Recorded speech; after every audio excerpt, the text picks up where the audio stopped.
काशी के बभनियाओं में 3,500 साल से भी पुरानी काशी की तलाश का यह अंतिम पड़ाव है। काशी हिंदू विश्वविद्यालय के प्राचीन कला इतिहास एवं पुरातत्व विभाग के अध्यापकों की टीम यहाँ अनवरत उत्खनन कार्य कर रही है। आज इस श्रृंखला की अंतिम कड़ी में हम आ पहुँचे हैं एक बार फिर से इस ऐतिहासिक स्थल पर और 3,500 साल से 4,000 साल पुरानी संस्कृति के बारे में काशी के विद्वानों का क्या मत है, आज हम इस श्रृंखला की अंतिम कड़ी में जानेंगे और जानेंगे यहाँ के विद्वानों के साथ साथ विद्यार्थियों की भी राय। तो आइए चलते हैं पुरातात्विक उत्खनन स्थलों पर।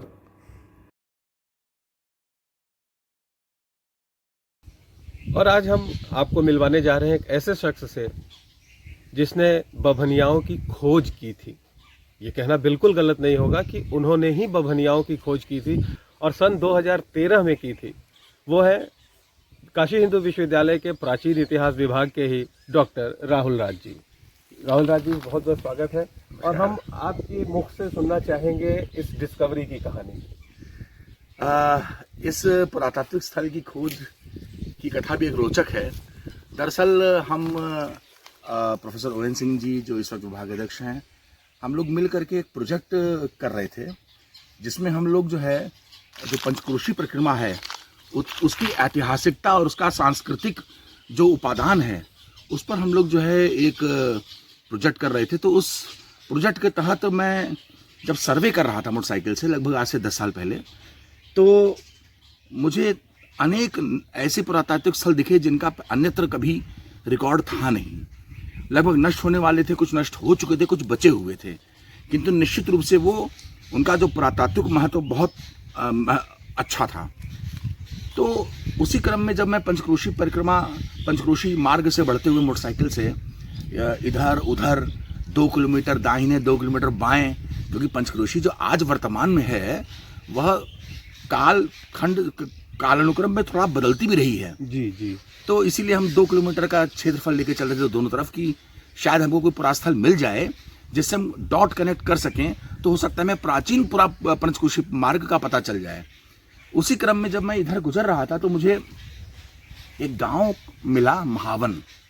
जब महावन मैंने नाम सुना तो मेरे कान खनके कि महावन जो है एक ऐसा नाम है जो साहित्य में हमको कभी कभी मिलता है और लग रहा है इसकी ये प्राचीन नाम है। महावन जब मैं गांव गया तो मैंने देखा कि ये तो टीला है और ऊंचे ऊंचे पर बसावट है। प्रथम दृष्टया मैं समझ गया कि ये जो बसावट है ये तो अभी वर्तमान की है। निश्चित रूप से इस बसावट के नीचे हमको प्राचीन जो है आवासीय साक्ष्य मिल जाएंगे, पुरातात्विक साक्ष्य मिल जाएंगे। वहाँ के ग्रामीणों से बात करने पर मालूम हुआ कि वो ट्विन माउंट्स हैं, वो 2 टीले हैं, दोनों लगभग 1 किलोमीटर की दूरी पर बसे हैं, महावन और बभनियाओं। अच्छा। तो उस प्रकार पहले फिर मैं महावन से फिर मैं बभनियाओं आया तो यह भी उसी प्रकार का टीला था जो कि संयोग से अब तक बचा रह गया था। अब तक उसका जो है मिट्टी खोद करके जैसे होता है आजकल कि कोई पाट दिया कुछ कर दिया, उस तरह का नहीं हुआ था, टीला इंटैक्ट था। जब मैं यहाँ आया तो मुझे बड़ा आश्चर्य हुआ कि अभी भी काफ़ी पुरातात्विक सामग्री बची है। जब हमने उसका सरफेस एक्सप्लोरेशन किया, जो ऊपर ही ऊपर हम लोग उसको देखते हैं कि शायद कुछ मिले, तो मुझे इसमें कुछ ऐसे मृदभांडों के टुकड़े मिले जो निश्चित रूप से जो है वो गुप्त काल तो थे ही। तब मैं समझ गया कि जब यह ऊपर की दृष्टि से, प्रथम दृष्टि से जब यह इसकी जो ऐतिहासिकता लगभग 1600 साल 1700 साल पहले जा रही है, तो निश्चित रूप से अगर हम इसका उत्खनन करेंगे विधिवत तो निश्चित रूप से इसकी प्राचीनता और पहले जाएगी। यह महत्वपूर्ण क्यों है? क्योंकि यह जो पुरास्थल है यह काशी के दक्षिण में स्थित है। पहले यह माना जाता था और अब तक पुरातत्व शास्त्री ये मानते थे कि जो काशी की बसावट हुई है वह पहले उत्तर में हुई, राजघाट क्षेत्र में, वहाँ बसे और वहाँ से फिर जो है काशी में लोग जो है वो माइग्रेट किए और इस प्रकार काशी का निर्माण हुआ। किंतु जब हमको यहाँ ये स्थल मिला तब हमको लगा कि नहीं, काशी की ऐतिहासिकता में अब परिवर्तन आ सकता है, हो सकता है इतिहास का पुनर्लेखन हमको करना पड़े। तो हम लोग ने इसको फिर देखा, हमने अपने पूरे डिपार्टमेंट को बताया। कई हमारे टीचर्स जो हैं, प्रोफेसर्स हैं जो इस क्षेत्र में माहिर हैं, वो आए, उन्होंने इसको देखा तो मालूम पड़ा कि यहाँ पर एक अति प्राचीन जो है पंचायतन शैली का शिव मंदिर रहा होगा, जिसकी हमको एक शिवलिंग आपको दिखाई दी, जो अभी भी स्थल भूगर्भ के नीचे है काफी। अगर उसका उत्खनन करेंगे तो निश्चित रूप से काफी बड़ा हमको एरिया मिल जाएगा। उसी का हमको एक छोटा लघु शिवलिंग इस बार हमको उत्खनन में मिला है। इस प्रकार हम लोगों ने इसको शुरू किया। सबसे पहले इसकी रिपोर्ट हम लोगों ने छापी। हमारी एक पत्रिका है, शोध पत्रिका है हमारी विभाग की, भारती नाम से। भारती में हमने सबसे पहले इसका जिक्र किया कि पंचक्रोशी परिक्रमा में जो मैंने नवीन पुरास्थल खोजे थे, उनकी जब मैंने तालिका दी, सूची दी, तो उसमें जो है फिर हमने बभनियाव और महावन इत्यादि का जिक्र किया। तब जो है कई लोगों को ये मालूम पड़ा कि ये कोई नए पुरास्थल हैं। उनकी जिज्ञासा जगी, तमाम फ़ोन आए और प्रोफेसर ओएन सिंह जी के पास भी तमाम पुरातत्व शास्त्रियों की जिज्ञासावश फ़ोन आए। तो वो इस स्थल की महत्ता को देखते हुए भारतीय पुरातत्व सर्वेक्षण से जो है इसके उत्खनन के लिए लाइसेंस मांगा गया, क्योंकि ये नियम है भारत में कि कहीं पर भी खुदाई करने के लिए, वैज्ञानिक खुदाई करने के लिए, वैज्ञानिक पद्धति से खुदाई करने के लिए भारतीय पुरातत्व सर्वेक्षण जो है वो लाइसेंस देता है, वो अनुमति देता है। अनुमति उन्हीं को देगा जो उसमें सिद्धहस्त होंगे, जो उसके एक्सपर्ट्स होंगे। तो इस तरह जो है इसका जो लाइसेंस है बभनियाओं को के उत्खनन का लाइसेंस जो है डॉक्टर अशोक सिंह जी को मिला, जो हमारे विभाग में है। उन्होंने 2020 में इसका उत्खनन शुरू किया और उत्खनन करते ही हम लोगों को जो है गुप्त काल के जो है भग्नावशेष, उसके वैभव, गुप्त काल का वैभव जो है हमको नजर आने लगा। और इससे यह भी हो गया कि काशी जो है इस क्षेत्र में, दक्षिण क्षेत्र में भी निश्चित रूप से गुप्त काल तक उसी तरह बन संबंध गई थी जैसे हमें राजघाट की तरफ जी जी जी जी। एक बड़ी महत्वपूर्ण बात जो और देखने में आई, जो मैंने पहले दिन ही जब मैं इसकी परिक्रमा, जब मैं सर्वेक्षण करने आया था, तो मुझे दिखा कि यहाँ पर बच्चे जो हैं वो क्रिकेट खेल रहे थे और उन्होंने जो विकेट बनाया था वो पत्थर की शिवलिंग को बनाया था। तो जब मैंने, भाई बच्चे तो गांव के आप जानते हैं, बल्ला लगते लगते जो है थोड़ा शिवलिंग नीचे टूट भी गया था। जब मैंने उसको पास जाके देखा तो मुझे लगा कि उसमें तो ब्राह्मी लिपि में कुछ लिखा है। तब मेरे कान खड़े हुए। ब्राह्मी लिपि के जो अक्षर हैं वो निश्चित रूप से गुप्तकालीन नहीं है, वो उसके पहले के कुषाणकालीन है। अगर ऐसा सिद्ध हो गया तो निश्चित रूप से यह क्षेत्र जो है 2000 साल से अधिक का प्राचीन हो जाएगा। यह बात जब मैंने अपने विभाग में बताई तो हमारे विभाग में प्रोफेसर सुमन जैन हैं, जो कि पुरालिपि शास्त्री हैं, तो उनको लेकर के और प्रोफेसर ओएन सिंह जी और पूरी टीम आई। जब उन्होंने उसको सर्वेक्षण किया तो उसमें पाया कि बभनियाओं वस्तुतः शिवलिंग निर्माण का केंद्र रहा था। ये लगभग एक फैक्ट्री के रूप में था जहाँ से शिवलिंग के निर्माण होते थे और संभवतः यह काशी के विभिन्न मंदिरों में जाते रहे होंगे। एक हम लोग ने हाइपोथेसिस बनाई। यह क्यों बनाई? क्योंकि उस पर जो अभिलेख लिखा था वह तो कुषाण लिपि में मिला। स्थापितो पुण्य वृद्धि, इतना ही मिल पाया कि पुण्य की वृद्धि के लिए स्थापित किया गया। किसने किया, कब किया, यह ज्ञात नहीं हुआ, क्योंकि नीचे की पंक्तियां जो है वो क्षतिग्रस्त हो गई हैं। यद्यपि अभी और वैज्ञानिक लोग अगर कुछ दिमाग लगाएंगे तो हो सकता है कि उसको शायद पढ़ लें, किंतु सामान्यतः पढ़ने में नहीं आ रहा है वो। तो एक तो पक्का हो गया कि जो है किसी ने पुण्य की वृद्धि के लिए जो है इस शिवलिंग को स्थापित करने का लिखवाया होगा, जो कि शायद संभवतः मंदिर यहीं रहा होगा, या तो यह शिवलिंग बनने के बाद काशी में जाने वाली होगी। यह अभी संभव नहीं कह सकते। किंतु इसके अलावा हमको बभनियाओं के गांव में हमको खेत में जो है हमको शिवलिंग मिल रहे हैं।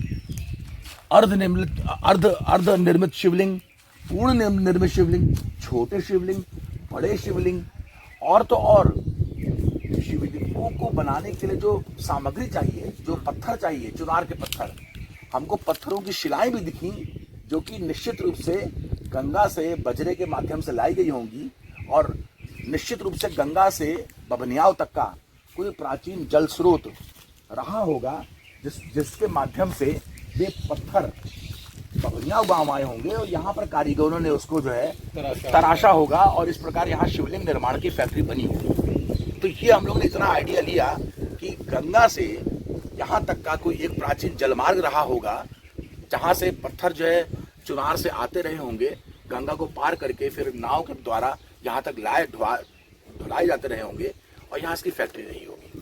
तो यह एक बहुत बड़ा काशी के इतिहास में एक हम लोग ने नवीन अध्याय जोड़ने का प्रयास किया है।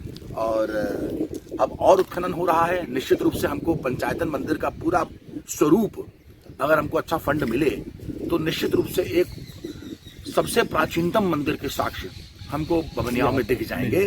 अभी दिख रहे हैं, पर पूरा जो कॉम्प्लेक्स है वो निकल के आ जाएगा और एक बहुत अच्छा पर्यटन और पुरातात्विक स्थल यहाँ हो जाएगा। बहुत बहुत धन्यवाद राहुल जी। बहुत आपसे बात करके बहुत आनंद लगा और बहुत सारी ऐसी जानकारियाँ मिली जिनसे अभी तक मैं भी वंचित था। बहुत बहुत धन्यवाद। धन्यवाद जी, धन्यवाद। जैसा कि हमने आपको बताया कि आज काशी हिंदू विश्वविद्यालय के पुरातत्व विभाग के छात्राएं आज इस मौके को देखने आए हैं और हम उनसे जानेंगे कि आज यहाँ इस मौके पर देख के इन्होंने क्या अनुभव किया और भविष्य में इस स्थान को लेकर इनकी क्या जिज्ञासाएं हैं। आपका शुभ नाम? दीपेश सिंह। दीपेश जी, आप जब आए सुबह सुबह इस गांव में, तो गांव में एंट्री करते ही समय आपने कुछ एक मूर्तियां देखी जो पैनल की मूर्तियां थी। वो मूर्तियां देखने के बाद आपके मन में क्या जिज्ञासा हुई थी? मूर्तियां देख के लगा कि ये जो गांव है काफ़ी प्राचीन हो सकता है। जैसा कि सर ने बताया प्रतिहारकालीन पालकालीन मूर्तियाँ हैं, तो उससे पता चलता है कि उस समय भी यहाँ पे एक कोई सभ्यता रही होगी, कुछ लोग निवास करते रहे होंगे जो इन देवी देवताओं का उस टाइम से पूजा अर्चना करते रहे होंगे। और आज भी वो मूर्तियाँ वहीं पे विद्यमान हैं, क्योंकि गांव वालों को ऐसा लगता होगा कि ये देवी देवता जो हैं हम लोगों का कल्याण कर सकते हैं, तो उनकी पूजा हम लोग देखें कि मूर्ति में टीका और चंदन आदि भी लगा हुआ है। तो इससे पता चल रहा था कि शायद ये लोग अभी भी उनकी पूजा करते हैं, उनमें मान्यता रखते हैं। तो प्रतिहार काल जो हम लोग देखते हैं कि 7वीं 8वीं शताब्दी से है और अभी तक लगभग 1400-1500 साल हो रहा है, तब से अभी तक वर्तमान अभी तक मूर्तियाँ वर्तमान है यहाँ पर। तो इससे पता चलता है कि कल्चर काफ़ी पुराना है। और उसके बाद जैसे ही हम लोग आगे आए तो जो हमारे विभाग के द्वारा उत्खनन हुआ है, उसमें जो मंदिर एक हम लोगों को मिला, शिवलिंग मिला है एक मुखी, तो वो कुषाण कालीन जाता है। तो जहाँ अभी तक हम लोग किताबों में पढ़ते आए हैं कि भारत में या जो भी उत्तर भारत में हम लोगों को मंदिर की शुरुआत गुप्त कालीन होती है, लेकिन फिर उसमें हम लोग अभी सर लोग जो निकाल के एक्सकवेशन के बाद बताए हैं कि ये जो मंदिर की डेटिंग है ये उसके भी पहले जाती है, अर्थात कुषाण कालीन है। तो यहाँ से इतिहास थोड़ा सा बदल सकता है, कुछ नई रिसर्च सामने आएगी। आपका शुभ नाम? मेरा नाम शुभ नाम अमल कुमार मिश्रा हुआ। अमर जी, क्या आपको लगता है कि अब काशी का इतिहास नए सिरे से लिखा जाएगा? जी बिल्कुल। मुझे जहाँ तक लग रहा है कि जिस तरह से कभी हाल में ही काशी विश्वनाथ कॉरिडोर की स्थापना हुई और विश्व पटल पर ये छाया हमारा जो कि शिव की नगरी मानी जाती है, वाराणसी, काशी, 80 नदी के किनारे रहने के कारण, और शिव की प्राचीनता को लेकर हमेशा से ये सवाल उठता है कि काशी विश्वनाथ को सबसे प्राचीन माना गया और उसके लिए विश्वनाथ कॉरिडोर के सवाल बहुत दिनों से काफ़ी उठते हैं और फिर को लोकार्पण किया इधर नरेंद्र मोदी जी ने। और अब जैसा कि इस जगह का एक्सकवेशन हुआ है तो यहाँ जैसे एक शिवलिंग की खुदाई हुई है। इसके अलावा एक और हमारी साइट है जो माटी गाँव है, वहाँ पर से भी प्राचीन मंदिर के प्रमाण मिले हैं, जिससे देख के लग सकता है कि जैसे सर लोग बता रहे हैं कि जो एक्सकवेशन हुई है हमारी टीम जो बमनियाओं में भी देख सकते हैं हम, जो प्रीवियस देख के आ रहे हैं हम लोग कि जो शिवलिंग मिली है वो एक मुखी शिवलिंग है, स्थापित है और उसकी प्राचीनता जो की जाती है वो शुंग पीरियड से की जा रही है। इसके आधार पर हम कह सकते हैं कि जो काशी विश्वनाथ कॉरिडोर में जो मंदिर है उससे भी प्राचीन हमारे यहाँ काशी में शिवलिंग मिले हैं। अब मैं आपका नाम जानना चाहूँगा। मेरा नाम सुप्रिया है। सर, हमें ये पता चलता है कि हमें अभी तक पता था कि मंदिर गुप्त तक की था, अभी इससे ये पता चलता है कि अभी सुंग के बारे में पता चलता है, सुंग के टाइम पे भी मंदिर थी और उससे पुराना जाता है तो कुषाण पीरियड के बारे में भी पता चलता है। तो प्राचीनता के बारे में पता चलता है कि हमें कुषाण और सुंग का मंदिर पूजा किया जाता था। एक कॉमन क्वेश्चन मैं आप सबसे पूछना चाहता हूँ, जब आप लोग BHU से चल रहे थे यहाँ के लिए, तो उस वक्त आपके जहन में क्या था कि आप कहाँ जा रहे हैं? किसी टूर पे जा रहे हैं, किसी ऐसे स्पॉट पे जा रहे हैं जहाँ पिकनिक स्पॉट जैसा कुछ नज़ारा होगा, और यहाँ आने के बाद आप जो सोच के चले थे और यहाँ जो कुछ देखा, आप बारी बारी से बताइए क्या अंतर पाया? आप अपने नाम के साथ। जो सोच के चले थे उसके हिसाब से काफ़ी अच्छा लगा, काफ़ी कुछ देखने को मिला। क्या सोच के चले थे, पहले वो बताइए। सोच के चले थे कि वहाँ चलेंगे, शिव की मूर्ति है, बहुत सर बताए थे काफ़ी प्राचीन मूर्ति है, तो चल के देखेंगे तो अच्छा लगेगा। और जो जटाधारी शिव की एक प्रकार से दर्शन हो गया है, हमारे लिए बहुत सौभाग्य की बात है एज ए हिंदू, और उसके साथ साथ प्राचीनता को जोड़ता हुआ आर्कियोलॉजी में भी हमारे सर ने काफ़ी कुछ बता दिया हम लोगों को। तो वो क्लास में ना जो हम लोगों को नहीं हो पाता था वो सारी चीज़ें यहाँ आके सीखने को मिली। और यही सोच के चले थे कि जो हमारी चीज़ें छूट जाती हैं क्लास में करते समय, जो हम नहीं कर पाते, उतना अच्छा नहीं लगता, सीखने को नहीं मिलता, लेकिन यहाँ पे आके जो सीखने को मिलता है वो एक्चुअल अंडरस्टैंडिंग होती है, और वही जो होती है वो बहुत ज़रूरी होती है जो भी फ्यूचर के लिए। बाकी इट वाज नाइस एक्सपीरियंस, सब कुछ अच्छा था। ये था थोड़ी धूप है, ये अगर थोड़ा ठंडी रही होती तो और अच्छा नज़ारा होता। तो एक टूर टाइप का विज़न आता, मतलब वही असल में मैं ये क्योंकि मुझे कुछ बच्चों से बातचीत लेकिन जो हमारे मेरे सर कान इतने में अच्छे, पड़ी, हमारे डिपार्टमेंट वो के लगा कि चौधरी कुछ सर बच्चे और पिकनिक ये faculty जैसा of कुछ arts सोच के के आए थे, मगर पिकनिक जैसा कुछ नहीं था। आपका सर अभी तक ये था, नाम बता मतलब के, नाम बता। ज्योतिराव, मतलब इतना पता था कि जो बनारस में कर्दमेश्वर मंदिर गढ़वाल पीरियड का है वो सबसे अर्लीस्ट था, लेकिन यहाँ आने के बाद पता चल रहा है कि अभी गुप्ता पीरियड, कुषाण पीरियड तक का मंदिर अभी यहाँ विद्यमान है। तो इससे धार्मिक संदर्भ में हमें ज्ञात होता है। आप बताओ। सर मेरा नाम मानवी सिंह है। जैसे कि इन लोगों ने बताया कि यहाँ पे धार्मिकता के बारे में पता चलता है, लेकिन जो अलग ट्रेंच है जो नदी फ्लड वाला है, उससे भी हमको इस जानकारी मिली। तो ये काफ़ी अच्छा एक्सपीरियंस रहा उसके बारे में जान के, आर्कियोलॉजी से रिलेटेड जो चीज़ थी। आप बताओ। मेरा नाम शिवानी वर्मा। हम लोग जैसा पढ़े हैं अभी तक उससे अलग यहाँ पे पाया। पहले मतलब जैसे हम लोग पढ़ते थे, हम लोग सोच रहे थे कि वैसा होगा, लेकिन उससे बहुत कुछ यहाँ पे अलग था, नया एक्सपीरियंस। अलग क्या दिखा आपको? मतलब जो जैसे कि जो खुदाई, मतलब हम लोग पढ़ते थे कि कैसे की जाती है, लेयर्स वगैरह कैसे मिलते, स्ट्रेटिग्राफी, वो हम लोग अपने आंखों से देख रहे थे कि कैसे करना है। वो चीज़ मतलब किताबों से पढ़ के हम लोग नहीं समझ सकते थे। क्या इसके पहले कभी किसी ऐसी साइट पे आप लोग गए थे? नहीं। पहला एक्सपीरियंस। इस एक्सपीरियंस को आप लोग क्या अपनी डायरी में लिखोगे? यस जी, बिल्कुल। आप लोग डायरी लिखते हो या मेरे कहने पे खाली कहते नहीं, हो? हम लिखते हैं, हम लोग। अगर आप लोग लिखते हो तो आपसे रिक्वेस्ट है कि आप अपनी डायरी का पन्ना लिखने के बाद मुझे भी उसके बारे में जरा बताइएगा, ताकि मैं जब इस डॉक्यूमेंट्री की अगले किस्त में तैयार करूंगा तो उसमें उन चीज़ों को भी शामिल करूंगा। और मैं एक दिन फिर आपके डिपार्टमेंट में आऊँगा, सबकी डायरी सब लोग लेके आएंगे जो लिखते हैं, तो उसके साथ ही हम लोग करेंगे। और हमारा एक सामूहिक प्रश्न है आपसे कि जैसे आप आए, हम लोगों ने जैसे यहाँ पे विजिट किया, तो आपको कैसा एक्सपीरियंस है हम लोगों के साथ? मैं देखिए, मैं चूँकि BHU का विद्यार्थी रहा हूँ, तो अभी भी एक रिपोर्टर होने के बाद भी जब मैं BHU में घुसता हूँ तो मैं विद्यार्थी हो जाता हूँ।